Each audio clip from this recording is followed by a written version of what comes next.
This podcast represents the opinions of the hosts of the Laugh Cry Club and guests on the show. The content here should not be taken as medical advice and is for informational purposes only.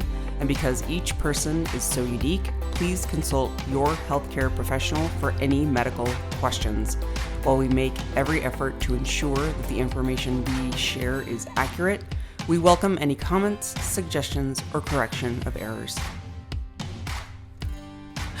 Welcome back, everybody, to the Laugh Cry Club. I am Joy. I'm Rebecca. I'm Chelsea, and if you are an imperfect human who is laughing and crying on a regular basis or even occasionally, then this podcast is for you. Welcome, everyone. Welcome.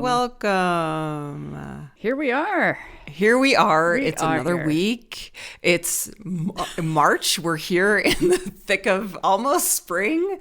I am a little maybe manic sounding because the sun is staying out longer. The days are getting longer. When spring is around the corner, my mood just totally shifts, which always affirms to me when I question at the end of October, November, is seasonal affective just sort of real? Am I really going through this? Yes, you are, Joy, because when spring hits, I'm like a completely new person.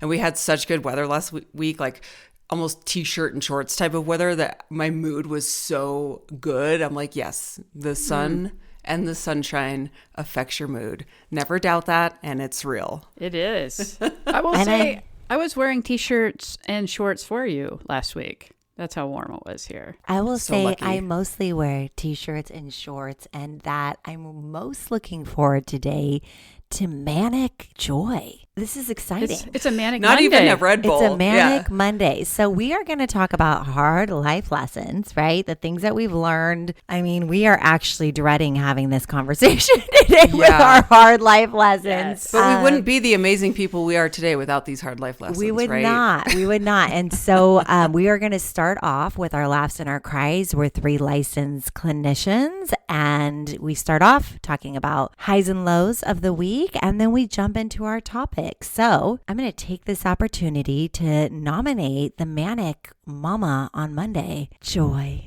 Sweet Joy. Wonderful Joy, a licensed clinician, over 20 years of experience, laughing, crying, and being of service. Joy, what made you laugh and what made you cry? I'm ready to go. It was really funny. Before we hit record, I was like, what was my laugh this week? I had it this morning and then I forgot. You're like, you'll remember it. And I was telling Rebecca, I'm like, my laugh this week or my cry this week is that I can't remember my laugh. No, I remembered. So as you all know, I've mentioned it a few times. We got a new canine companion puppy last week. This is our 3rd puppy that we're raising for Canine Companions. Canine Companions is a nonprofit organization that provides service dogs free of charge to people in need. And so Scott and I have been doing that since 2020. So we picked up our 3rd one on Thursday afternoon. Her name is Leela. She's adorable. She's this cute little black lab, 8 weeks old. So cute. And my laugh, and I wish I could find the video to play the sound here, and it is driving me nuts that I can't find it because I feel like I've sent it to so many people. Oh, yes, here it is. So I'm going to play this. She snores like a human, and it is the funniest sound.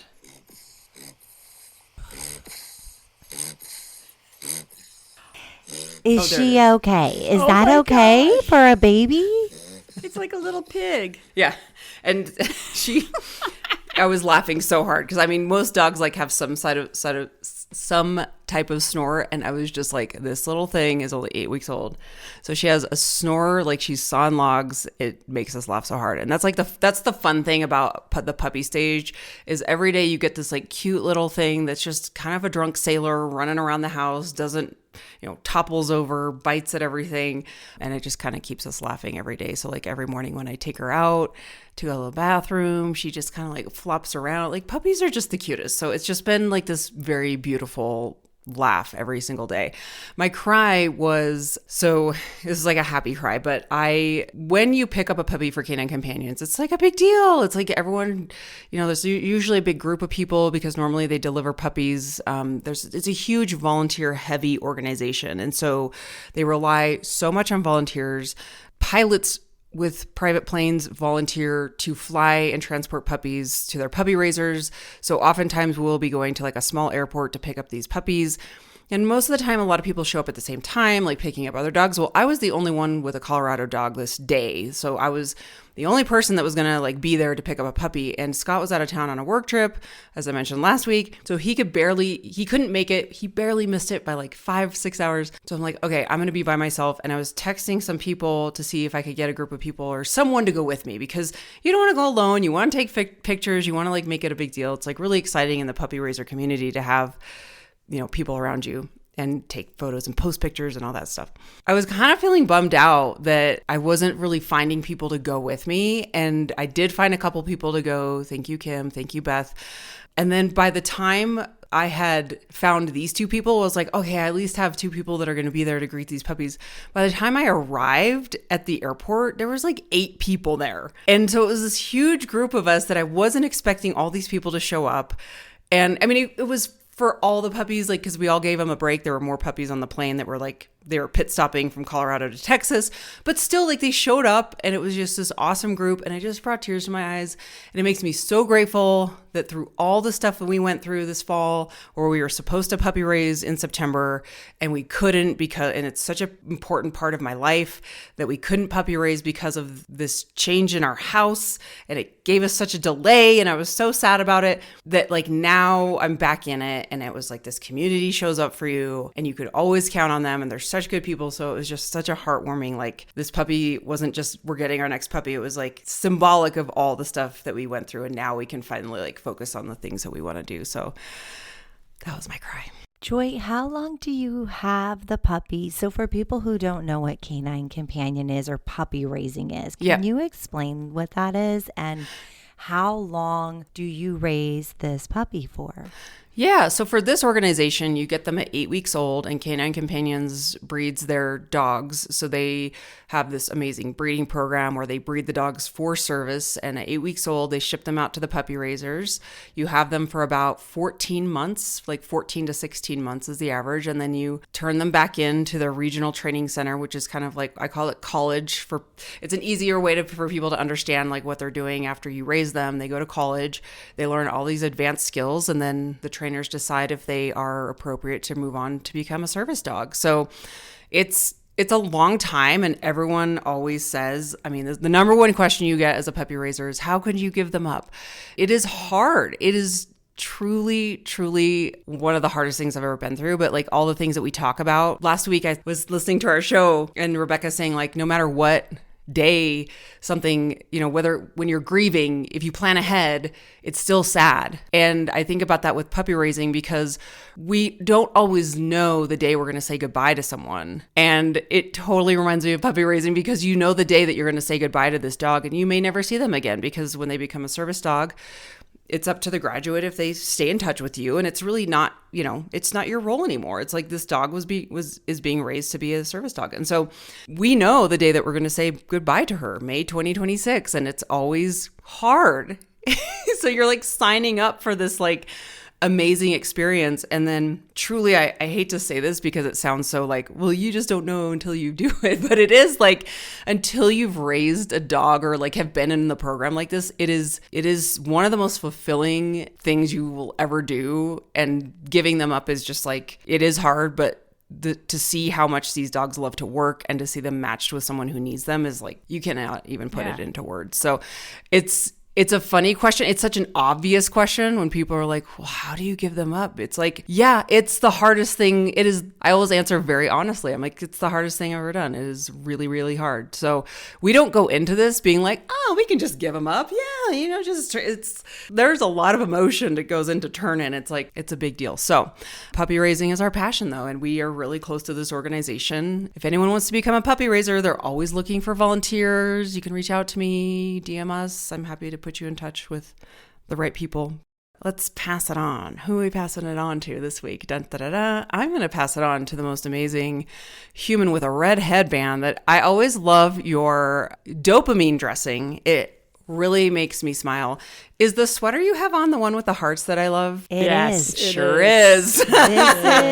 This is Charlie's sweater that we share. And fun fact, when I was You a guys little are so girl, cute. my mom used to dress us in these kind of like knitted heart sweaters. So it is very much dopamine dressing, which I need today. I love it. So I'm going to pass it to you, Chelsea. Give us some more dopamine stories. Well. I have been having a really hard day. I normally don't have like all hard days, but I'm on the struggle bus. So my cry is I'm just tired of waiting for results with cancer.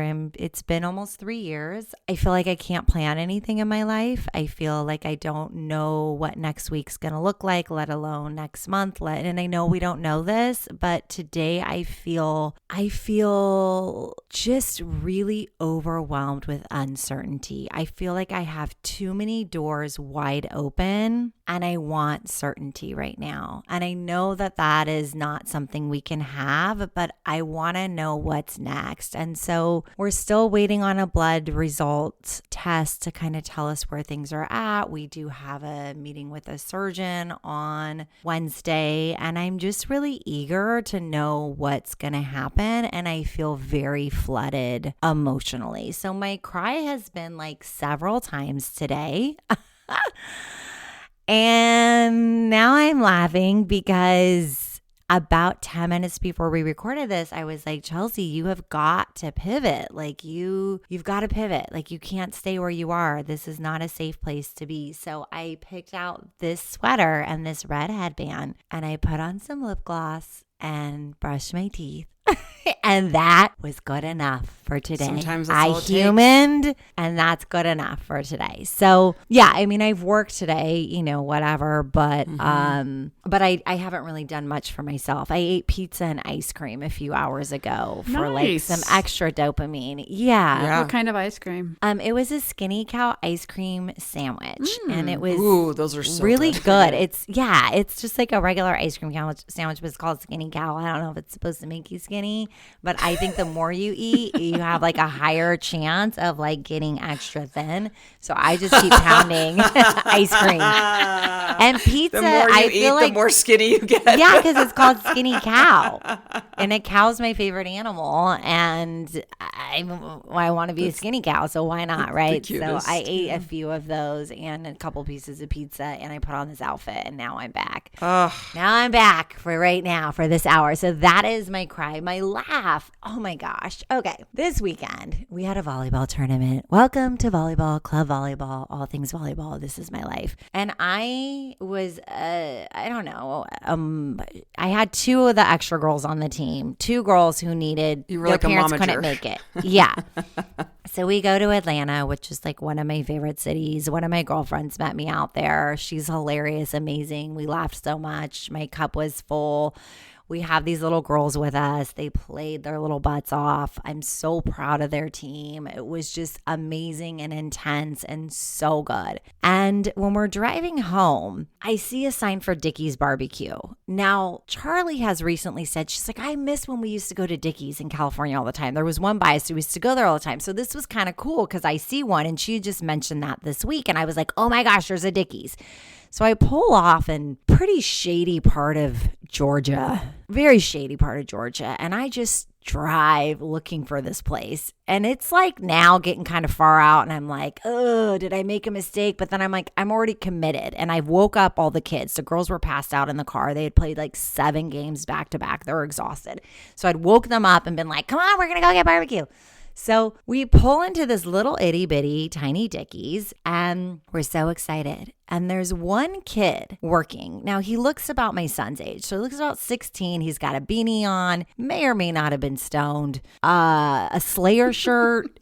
There's 2 people sitting at the counter, and this kid, I immediately feel his overwhelm. He looks up like, uh-oh. And I see that there's like nobody else in there. And I hear him say, yeah, this is my 2nd week. I've only been here for a week. So this kid is like overwhelmed. And I'm like tired. I'm over it. We've been like driving. I've got these kids, like I'm done. Yeah. So I'm standing there probably not looking like the nicest. And the girls are like, I'm so hungry. I'm so hungry. And I'm just like, oh my God, please fries. Let's just shove them with macaroni and cheese and barbecue, and they'll Give be them some bread. happy. Yeah, you're like, can we go back there and just grab some food? Yeah, We need the sides. Yeah, we need like a chip, something.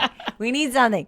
And this kid looks up at me, and he's like, I'm so sorry. And I'm like, it's fine. And he's like, yeah, my coworker had to go get medicine for her kid and she left me. And if DoorDash comes, I have to do DoorDash before I do a customer. And I'm like, okay, wait, so do I have to wait for DoorDash now too? And he's like, well, I'll just get that one started. And he's totally unorganized. Now, I worked in restaurants for years, and I'm watching it, and I'm like, okay, we can't do this one at a time. You throw all the buns on the grill, right? Okra in the fryer, French fries in the fryer. Like, I'm like watching. You're like, can you hire me for 20 minutes? I will do this for you. Yeah, and I'm just watching him like struggle. So I'm like, okay, let's just simple. Like, everyone's getting a beef brisket sandwich. Like, I'm going as simple as you can get. Well, they're out of the mac and cheese, they're out of the potatoes, they're like out of everything. So then I'm like, okay, just throw in these other sides. And he's like, well, yeah, but then I'm going to have to charge you. I'm like, I don't care. We've got to feed these kids. Like, just any food we can get. You're like throwing money at the problem. So he wants to take the barbecue sauce and put it in individual cups. I'm like, just give me the whole barbecue sauce. I'll do we're good. Like, we're good. So while he's struggling just to do our order, the DoorDasher's like, he decides to just leave because he's waited now they're out of half the stuff. And an entire tennis team walks in, a college tennis team. Oh, so there's like now a line of like 12 men. Coach, it's a whole thing. And this kid looks like he's going to cry. Is this where you do the slide over the counter? Yeah. And Coach you just Walsh you're like, tag me in. Coach Walsh for the win. What I did, so he's doing the drinks. He's wanting to put the lid on and the straw. And I'm like, we don't need the lid or the straw. Like, I've got he's like doing all this extra. He's like, here, what kind of barbecue? I'm like, it doesn't matter what kind of barbecue. Just give me a bottle of barbecue sauce. We're good. So then I go back around to the kitchen. I'm like, hey, I've got you. Do you want me just to come in here and help? Like, I don't even have to touch the food. I can like set up the trays. I can Oh my God, you did. Yeah. I was like, do you want me just to help you? And he's like, oh my gosh. Yeah, but I would get fired if you came back here. And I'm like, listen, I won't even You're going to get fired if you don't. Yeah, because I'm like, there's so many people I won't out do here. it. Now listen, now he hasn't even rang us up. So if you go to Dickie's, you get your food and you pay. We're like, we haven't even paid because this is like, there's too much going on. So I just see his little face and he's trying to make food. And I'm just like imagining Miles if this was him. And I'm thinking, this poor kid. So we wait patiently. There's still like 6 more tennis players waiting for their food. I'm like, I've got to get in on the road. Like, we are still like, this is like a 6-hour drive. I'm like, we've really got to go. So I gather as much cash as I can. And I was able to come up with a little over $110 with like my wallet, like grabbing ones. I'm like, girls, like, what do you guys have like in the car? And I just reach over the counter and I take this wad of money. And I'm like, this will cover everything. You're doing great. And I hope you're really proud of yourself for all your hard work. And I look at the tennis team and I'm like, he is all by himself. This kid's amazing. So like he would get like at least hopefully like $50, like a good tip. Like, I don't even know if they take tips, but I was like, this money is for He deserves you. it. So that was like my laugh, was that I really wanted to get behind the Dickies. I really wanted to help. True rando experience. It was. And I was like, oh my God, I could be a helper. Like, I wanted to help. I could imagine myself with the baked beans and like getting the plates ready. I was in. Imagine myself with the baked beans. I love it. I'd be like, yes, Chelsea, please. Will you work at a Dickies and I'm going to come in and order from you? Oh my God, I would be so fun. I was so excited. I was like, please take me out. Like, I was ready for him to give me a high five and for us to be working together. Yeah. All of a sudden it's a movie montage and you're like, let's do this. I know, but he reluctantly declined. So that was my laugh. And the girls, of course, were dying. They're like, help him, Miss Chelsea, help him. I'm like, oh, it's happening. They were like all in. They're like, you can do it. And I was like, oh, I know I can. I'm going back right now. And we were all excited about it. You know, we all saw his suffering. And so, you know, it just sucks to be overwhelmed. And I worked in restaurants for years. And I could remember just feeling slammed, like you're never going to get caught up during that rush. And it's just, you know, you're learning a job for your first time. You're so new and you're so, oh my gosh. I remember being terrified at my first job and just like crowds of people demanding things at you and you're just like wanting to do it right and you don't know how to deal with like customers and What a nice thing that you did, that you're able to put him at ease and be like, hey, I'm going to help. And I mean, that's just like, I'm sure he will never forget that. I mean, I hope he felt good about it. I hope he felt like he did a good job and he wasn't too sad. And I feel really bad for the area that he lived in. It was so bad. It was just like the whole thing was a lot, but it was like very funny and sad. I mean, how far off the beaten path did you drive to get to this Dickies? It was only a few miles. Okay, so I was picturing you were gone for like 30 there was like minutes nothing going in opposite direction. Yeah, there What was like time nothing was there. this? Midday, and I felt pretty unsafe when we went to the gas station, enough that we all walked in, everybody looked at us, and one of the girls goes, I don't like it in here. And I said, yeah, I don't think you should go you need to stay next to me. Like, let's buy piles of candy and go. It was a very poverty. It looked like a lot of drugs. Like, the gas station was booming with all kinds of mischievous going on, which I didn't realize till we had already gotten out of the car because I was just like tired and over it. Yeah. Well, I can't believe Dickies was out of barbecue midday. Yeah. That's a great That's point. my concern. That's a great point. They don't get out of stuff by, like maybe 5 or 6. Like, it's freaking lunch. I know.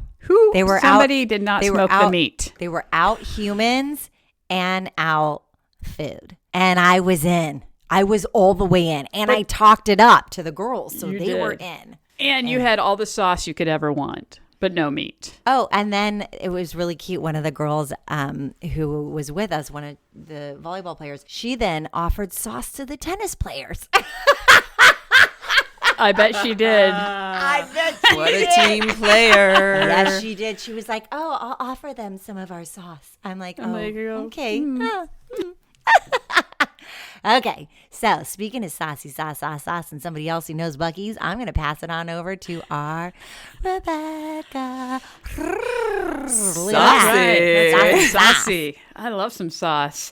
Everybody loves gosh. sauce. Yeah, so cry. I'll start with that. It's pretty brief. Cry had to do with, you ever have these moments when like somebody makes an assumption about how you're feeling and then they like name it and like basically like, I hear that you're frustrated or whatever. And it's like, I'm not frustrated. Like, what? I hate it when people make assumptions, right? Like, show up with some curiosity and don't make assumptions. But somebody decided to do that to me. And I'm like, I was very puzzled by it because the position they're in, they shouldn't be coming at somebody like that. And I was like, that's not how I'm feeling, but thanks for naming an incorrect feeling for me. And okay, I can, it just sets the tone for a conversation. So that was my cry. It also feels very passive. Like I hate that. It's like, you're like, don't tell me, like, don't try to appease me and try to connect with me by being like, yes, I understand you're frustrated. You're like, but no. Yeah, like, it's not condescending. Being It's condescending is what it, right? Thank you. Yeah, it's like it's not helpful for creating safety for people. And I think this person in particular that's part of their job is creating safety for people. So it was very confusing. But my laugh has to do, we had, Robin and I had run an errand and we were on our way home, and at a stoplight, we needed to make a right. There's a car in front of us. The light turns green. Robin's like, what's up with this fucker or whatever, And I'm like, I don't know. I mean, this is driving in Dallas, okay? I'm like, I don't know. And before I knew it, I'm taking my seatbelt off, getting out of the car. And Robin's like, wait. Like, because she's like, what is Rebecca going to do? So I go up there and I go to the guy's window and I'm like, hey. And then I see that he's getting out of his car because I was at the passenger side. It's a green light. So all these cars are going. And I go to his side of the car and I'm like, hey, are you okay? He's like, I don't know what's wrong. My car won't start. And I'm like, well, can you turn your flashers on? Because like he's in an intersection with no flashers. Oh my gosh. That's and so then dangerous. I hear this guy, because we're like at this corner and there's a parking lot. He getting out of his car. He's walking up and he's like, hey, is he okay? And I'm like, I don't know. He's saying his car won't start. And then next thing I know, the guy gets back in his car and just takes off. Oh, what? And so Robin's thinking, Rebecca, this makes me think of your story last week when Gremlin like just totally faked you out. Oh yeah. People fake me out all the time. And so Robin's I'm like, seeing it. what am I doing? I'm sitting here and like, Rebecca, are you going to get back in the car or what? So she decides to just turn right, and I'm talking to the guy, and I was like, yeah, I don't know what's wrong with him. Like, he's just sitting there. He's like, yeah, when I came through, I circled back around because he was in his car with his head down. So I was wondering if he was okay. So either he was having a medical emergency or he fell asleep. But then I'm like, he seemed disoriented, and he was like, my car won't start. He didn't know why. And I'm thinking, maybe he just had it in park. I don't know. Or maybe it was electric and it died. I don't know how these things work. But I'm just like, oh my God. And the guy just drives off. And anyway, so I get back in the car, and Rob's like, oh my God, what happened? And I told her, and she's like, yeah, she's like, as soon as you got out, I didn't know what was happening. Like, if you were like going to help the guy or go beat his ass. And we just laughed hysterically. I'm like, why would I beat his ass? She's like, well, you know how sometimes you are in traffic and you're like, yeah, like I'm going to get out and tell them. But like, I really would. But yeah. Like the ultimate road rager. But my first reaction is like, A, I'm scared that you're in traffic and there's like people driving around you. And then also like these days people can like pull weapons on you. So I know. like, I didn't even think about it. I'm like, I got to help this guy. Like, what's wrong with him? Like, let's put your flashers on and get you help. Like, move this car. Traffic needs to flow. Like, I want to be like...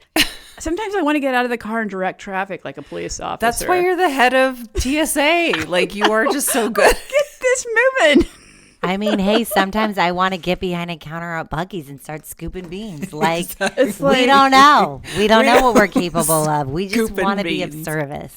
That's We it. really We just do. want to be of service and In we whatever want way we things can. to be efficient. I'm like, I do too. let's get the show on the road. You are really good at being efficient. Oh, thank you. Yeah, that's true. I appreciate that. But anyway, that was the laugh. Like, she didn't know if I was helping one. somebody or gonna, punch someone's somebody. butt. I'm like, I'm pretty sure I probably could have taken him, but you never know. Yeah.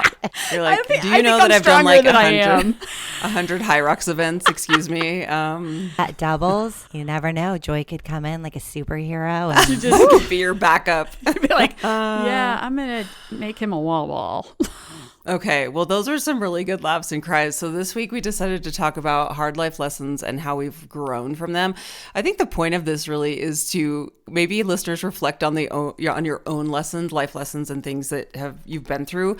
Not only to just like look at where you've grown, but I always use this too as evidence to clients that might be going through hard things, that I'll say, look at your track record and look at the things that you've accomplished and the hard things that you've been through up to this point, and use that. Like, look at your track record, look at the evidence to make sure you are giving yourself credit, because to quote Glennon Doyle, you can do hard things, we can do hard things. So where do we want to start with this, and how do we want to make me go last? Because I don't want to talk about my hard lessons. I'm just kidding. I'm totally down with starting, but what do you think? So many hard lessons. I was thinking about it, and I was like, wow, it's like, How do you narrow it down, and like how far back do you go? Because Well- I kept like, I was going through this like track record of all of the things that I've been through at this point. But Rebecca, what did you start with? I'm going to tell you this one. When you said, where did I go back to? I went back to being a child, and I think it was probably, I had to have been maybe 3 or 4. I had to be under 5. I wasn't in school yet. But I want to say that, and then there's something else, like a bigger, harder lesson about loyalty that I have to share, because that has been a real lesson for me. My first lesson, the hard lesson, was not to steal, because I stole a piece of 3-cent bubble gum back in the day. I stole gum when I was like 4 too. It was Oh, you all guys. right there available. Yeah, wasn't you could it? put it in your pocket, and I told rebels. my dad Yes. it's a block from school. I took the green apple one that they would have, and we're at the grocery store heading home. Here's little Rebecca. She's in the back seat. We didn't wear seatbelts then. I'm in the floorboard behind my mom. She's driving, and I start to eat the gum, and she's like, Rebecca Lee, what is that I smell? Because I think I'd asked her for it, and she probably said no. And of course, why did I pick the green apple one? Because you smells loved the it. whole Yeah, car. the whole car. Yeah, so my hard lesson was we did not go home. Do you know where we went? Where we Back went to to? go apologize and give it No. back. No. What? Where did you do? She took me to the preacher's house. And that was my hard lesson. Like, she took me to the preacher's house. Of course, my mom's like, he was really nice to you, blah, blah, blah. That's not the memory I have of this situation. Oh, no. I'm still scarred from one of the priests that told me that I was hurting Jesus when I lied. Oh my God. I don't think he said that. But, when you're a little kid, they're talking about heaven and hell, and they're hammering that down to you. Like, you're good or you're bad, basically, right? And so I thought, I'm terrible. I'm going to hell. It was awful. I remember sobbing on his couch, and it was my gosh, terrible. Rebecca. It broke me as a child, I think. But that's where that's the immediate one that I go back to. My hard lesson is don't steal. Don't take things that are not yours. That was also a hard lesson. But the punishment didn't fit the crime, really? My mom thought it did, but I thought it was a little excessive. Yeah. That's so, oh my gosh. That's it was an immediate, let's go to the preacher. So, yeah. And so then, like, after that, what was your, like, I don't know, how did you recover from that? Well, I think the story of this is I'm not fully recovered because it's an immediately, that was my first lesson that I thought about, right? Yeah. It's like it's stuck with you. It's stuck with me like gum on your shoe. Yeah. Ever since. And I will never forget that forever. Yeah. Ever. Yeah. Because it's like you did something bad. It's like the Brene Brown thing of you did something bad. You were not bad. But we internalize it as we are bad. Yeah. And I think as kids, we didn't get, especially as Gen Xers, we didn't get that message of like, you did something bad. It's like, no, we are bad. And it's probably where, people pleasing started. Sure. Because if you don't do the right thing, bad things happen to you. I'll kind of piggyback off of that one because I had, and this will go back to like, middle school, and we can go on to others as adults because I'm sure we can share those as well. You have one of loyalty that I want to hear. Is that? Okay. Yeah, we can circle back to it. Okay, great. But speaking of a childhood memory with this is like the core memory is like burned in my mind. I was in 8th grade. There was like a little, like in 7th, 8th grade, like middle school. Anytime there's like a social event, you like really want to be invited. I really wanted to be accepted. It was a really big deal for me. This goes back to all my trauma with like being a Catholic kid in a Mormon town. You want to be accepted. Everyone's like in a clique and you're not. And so I was trying so hard to like be in the in crowd. There was a party that everyone had, like someone was having, and I had agreed to babysit for the neighbor that evening. And I wanted to go to this party so bad because I was like, everyone's going to be there and I really want to be accepted. I really want to, be with all these people. And so I told the people across the street that I was babysitting for that I couldn't make it because I had pom practice or something because I was a cheerleader. My mom found out that I lied about it, and she came up to my room as clear as day. She came up to me and she's like, "Did you tell them you can't babysit?" And I was like, "Yeah, I just really want to go to this party." She looked at me, and my mom is not someone who is like, she wasn't like a disciplinarian at all. And she said, "I did not raise you to lie." And I wanted to I think the earth sucked me in and I just like fell into a hole. Like I just wanted to disappear. That was hard, but you know what the hardest part about that is she let me go to the party and she drove me because she knew I would just hate myself the entire night thinking about my choice. Whoa. She knew. She let me go. She drove me to this party. She knew the whole night I would just be, and I had the worst time. All I could think about the entire party was how horrible I was for lying to her. And I thought about what I did, and I never did anything like that again. And to this day, when I talk about it, I'm like, it was like just how much I disappointed her was like beyond one of the hardest lessons I've ever learned.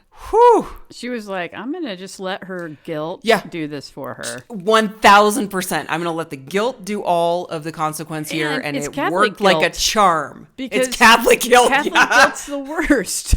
It's the worst. I mean, that's what I've heard. I'm not Catholic, but I have heard a lot of guilt. Is all my friends out there that are Catholics that are listening to this, we totally feel you. And I know they're listening and laughing about the Catholic guilt right now. Yes, in recognition and solidarity. Totally, because they know how hard it is.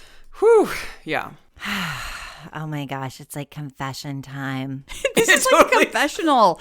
And what's funny is I watched Conclave over the weekend, so now I feel like we're totally confessing. I need to watch that. I've We heard it's are really good. confessing. So I have some stealing ones when I was younger, like Rebecca. I did it in high school, got in big trouble, had to pay it back. I've never stolen a thing ever again in my whole life, but I'm going to go to an adult one. So I had this belief because my parents, when they split up, my mother dated kind of like every piece of garbage on the planet. And when I say garbage, I mean like bad, not good people, pretty broken people that you wouldn't really want to have in your life. My mom was a great collector of those type of humans. So I always thought if you got married later in life, anything after 30 was danger zone. Like you're screwed. You've got to get married young because when they get to a certain age, all I had seen was the witness of who my mother had dated. So a hard lesson I learned was I married a guy. I knew him for 2 months. He was from England in the music industry, visiting California.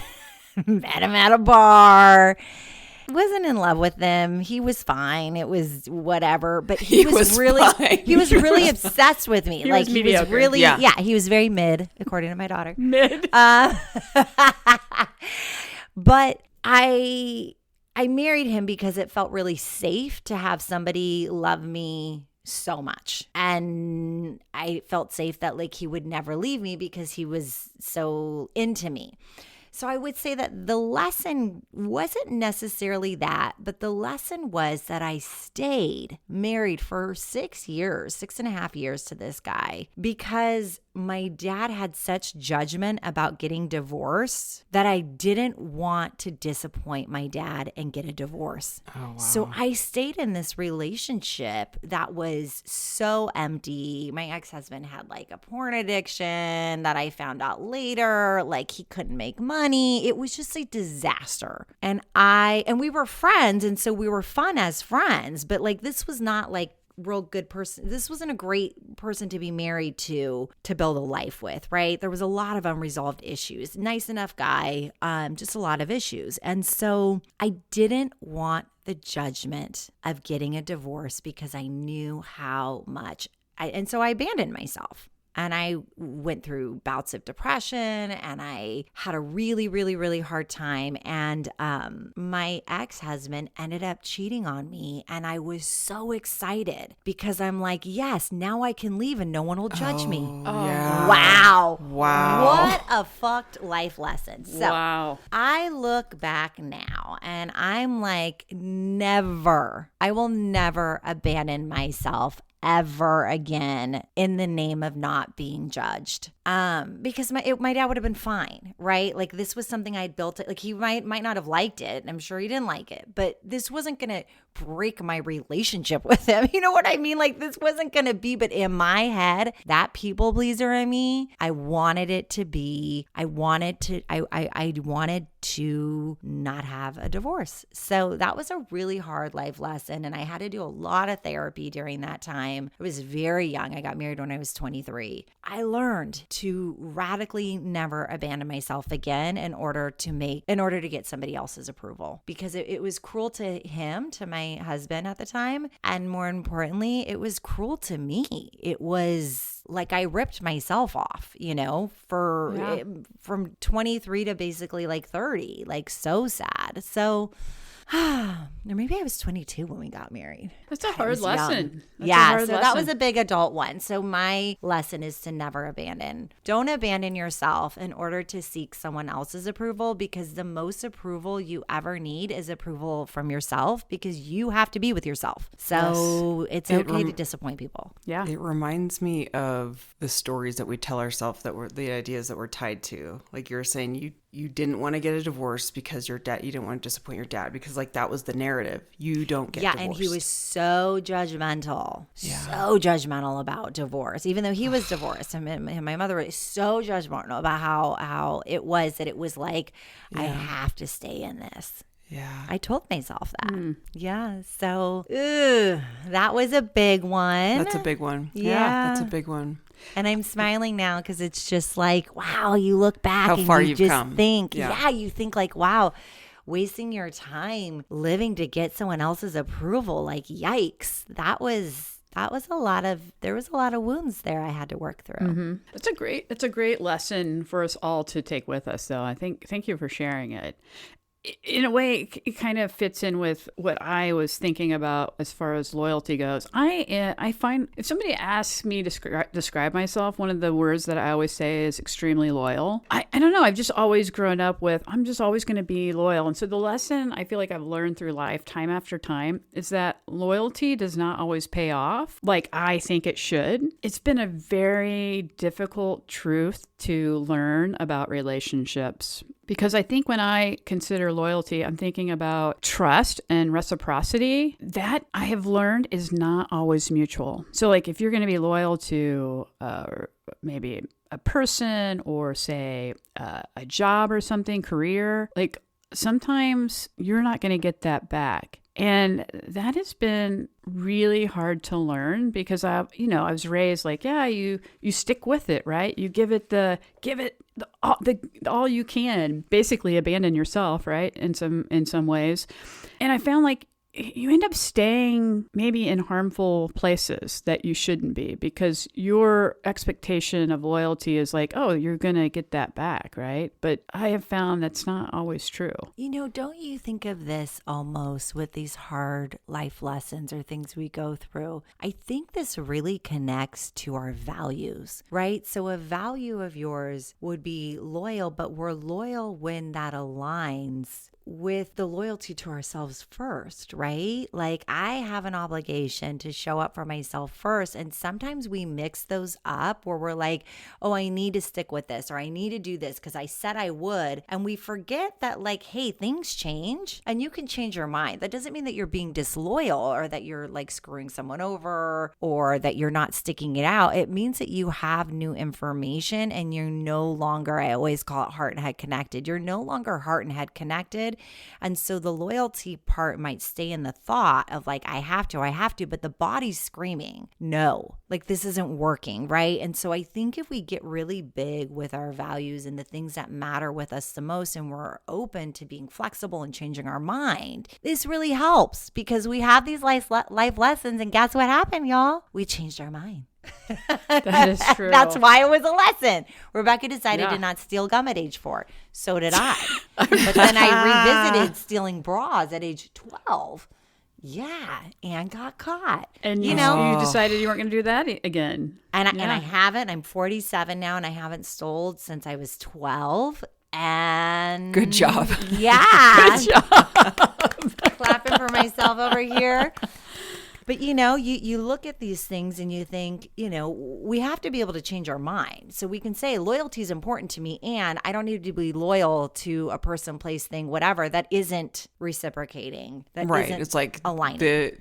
I think about that all the time too, just to kind of tag on to what Rebecca said, because that's a life lesson for me as well, where whether it be a job, being like, oh, I think about the job that I got horribly fired from that I talk about all the time. I shouldn't say fired. They let me go in every organization. So my friend is always like, be careful of what you say because they didn't technically fire you. That was something where I was like, how dare they treat me this way? I'm like, oh, that's they don't see it that way. Like, I think I'm a great person and they treated me like such crap. And I had this very romanticized idea, which actually is not that crazy, that I was a really good worker and therefore I should be treated as such. And that was just like not the case. And I was so offended that I was like so replaceable. And so, that took a long time. Same thing with like some friendships I've had over the years where I've had to like really reevaluate that. I'm like, I'm kind of doing all the work here. They're not putting in any effort. I have one in particular that I was friends with when I was in my 20s. We had a lot of fun together. I really liked her. Like we were coworkers and I was in like her wedding and just like really, really great friend. And she just kind of, I don't know, she made up some like weird drama and like distanced herself from me. I could never understand it. Fast forward like 6 years later, I reached out to her again because I really wanted to reconnect. And all my friends were like, be careful. Like she's going to do the same thing. And I was like, but I really miss our friendship. And I was just trying to like make it work. And she did the same thing. She did the exact same thing. She just kind of Wow. like blew me off. And like, I mean, this was not that long ago. So we're like in our, late 30s. It's not like this was like 20-year-old drama. So it's just, that made me sit back and go, okay, you can't like round peg, square hole things. You have to just accept, hey, that's where that person is, and it has nothing to do with you. Like the job thing. You did work your butt off, Joy. You are an amazing worker. That had to do with them. That had to do with their dysfunction. That had to do with their messiness. That had nothing to do with me. So that was really helpful for me to like disconnect, because I, for so long with this friendship, with that job, thought that, what did I do wrong? Why won't they love me? And it's like, oh, that's not at all how it goes. My worth is pretty badass. I'm a great person. I'm a great friend. Yeah, you are. And I'm a great worker. And I don't need, like, if they're not going to reciprocate or at least be in alignment with like the same values of like, hey, I really value you as a person, as a friend, as a coworker, whatever, then I'm like, oh, okay, well, now they've shown me who they are and I can move on from that. And it's not me who has this like deficit. That's not how it has to go. Yeah. You know what? You said that you were replaceable when you were talking, and I would be like, Joy, you're not replaceable. What it is they just decided to go a different route, right? Because I don't think that any of us are replaceable, because we're our own person. That's true. We're unique. That's very true. I think what I kept thinking, that's a really good point, and thank you for saying that, because that shows me that I really committed my all to that job. I was like, but I'm irreplaceable because you can't find anyone like me. And then it showed me that like they don't care about that. Like they don't care about that I gave it my all, that I gave it my 1000%, and so that was a very disappointing thing. That's like, oh, okay, well now I understand that like that parent isn't gonna love me the way that I Exactly. They're not going to give me the gold star and be like, you did great, So, but yeah, that's a really good point. Because there's times when you're not going to be rewarded for your loyalty or your hard work. That's a hard lesson to learn, because I think we're taught very early on, like always do the best thing you can, right? Especially our generation. Sometimes you're not going to get anything out of it. I mean, I think too, again, when we look at these lessons, a lot of them are rooted in the shoulds, what we need to be, what we ought to do. Those are cognitive distortions. So we get these growing up, right? Whether that's religion, whether that's from our parents, we get these messages that we carry throughout our whole lives. I think of being a human, and we're collecting a bunch of stuff, and then we learn lessons, and then we're undoing a lot of different things. And so that's the beauty of learning lessons. You go through it and you're like, I am never going to get through this. This is too hard. I can't do this. How am I ever going to, find me again in all of this? And then we do have the opportunity to learn, to make meaning of it, and to decide how we want to label ourselves coming out of it, right? Like, something when you think about like, oh, well, I'm replaceable, it's fine, blah, blah, blah. Well, maybe there is a different way to look at it, right? Maybe there's a way to look at it and say, maybe that's not about me. They don't see the value in this, or they can hire somebody who's less expensive, or whatever it is that someone else is doing, but we don't have to personalize it. And that would be something to think about with lessons too. We're all going to screw up. We're all going to do stuff we don't like. We're all going to say things we don't mean. We're all going to do all of those. The other thing that made me think about that is you don't like learn the lesson right away. Like with me, it took me a while to learn the lesson with a friend. I was like, oh my God. Isn't that okay, let me go back for more and see if she's changed. And like, it's just so funny how you look back and you're like, okay, well that like fool me once. What is it? Fool me once, trick me once, fooling you. Fool me twice, shame on me. Yeah. Yeah. Isn't it interesting though, the lessons we do learn like immediately are the ones that are traumatic.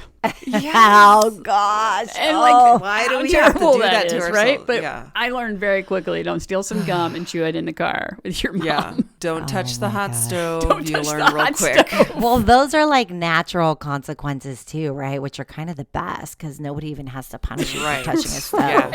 Yeah, but with like relationships, you're like, well, maybe I can try to fix this person. A lot of bargaining going on there. Oh, wow, this went by fast, y'all. Yeah. I know, it sure did. Good conversation. So, well, yeah, we're going to talk about values. Like, what are values? How do you even find your own values? We'll bring a list. Bring a list of all the values you can pick. We'll probably give you some tips on even like how can you discover what your values are? Because there's different ways. There's all kinds of different ways to find them. And you will find, what I've learned is your personal values show up in your relationships and also your work. Every place in your life they show up, and your life will tell you if you're living according to your values. Because if you're not, you know. You will feel it. Look at these faces here. You know. Well, that wraps up another great episode of the LCC Laugh Cry Club. Please share with a friend, like and subscribe to our Facebook and our Instagram and our little TikTok. We love 5 stars. We love your feedback. We love 5-star reviews. We love feedback, and mostly we love each club member. We're grateful for you. Thank you. Thanks, everybody. Thank you for being here. We'll see you next week, everybody. Bye. Bye. That's life, baby.